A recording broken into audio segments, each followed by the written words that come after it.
মুর্শিদাবাদের সাগরদিঘিতে শ্বশুর বাড়ির লোকজনের গায়ে পেট্রোল ঢেলে আগুন লাগিয়ে দেওয়ার অভিযোগ উঠেছে জামাইয়ের বিরুদ্ধে। ঘটনায় অভিযুক্ত জামাই সহ 3 জনের মৃত্যু হয়েছে। মৃতদের মধ্যে 2 জন মহিলা। স্থানীয় সূত্রে খবর, অভিযুক্তের নাম রমজান শেখ। স্থানীয় সূত্রে জানা গিয়েছে, বছর 2 আগে রমজানের স্ত্রীর মৃত্যু হয়। তবুও তার যাতায়াত ছিল শ্বশুর বাড়িতে। শুক্রবার বিকেলে শ্বশুর বাড়ি গিয়ে শ্যালকের স্ত্রীকে বিয়ের প্রস্তাব দেন রমজান। শ্যালকের স্ত্রী সেই প্রস্তাব প্রত্যাখ্যান করায় রেগে ওঠেন তিনি। শুরু হয় তুমুল বচসা। অভিযোগ, বচসার সময় হঠাৎ উত্তেজিত হয়ে পড়েন রমজান।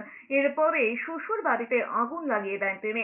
অভিযুক্ত রমজান সহ 6 জন অগ্নিদগ্ধ হন। ঘটনার খবর পেয়ে প্রতিবেশীরা দ্রুত ঘটনাস্থলে এসে পৌঁছন। তারাই আগুন নেভানোর চেষ্টা করেন। যতক্ষণে আগুন নিয়ন্ত্রণে আসে ততক্ষণে বাড়ির লোকেদের অবস্থা আশঙ্কাজনক। খবর দেওয়া হয় সাগরদিঘি থানার পুলিশকে। পুলিশ এবং স্থানীয় বাসিন্দারা মিলে দ্রুত আহতদের উদ্ধার করে সাগরদিঘি সুপার স্পেশালিটি হাসপাতাল ও পরে মুর্শিদাবাদ মেডিকেল কলেজ হাসপাতালে নিয়ে যায়।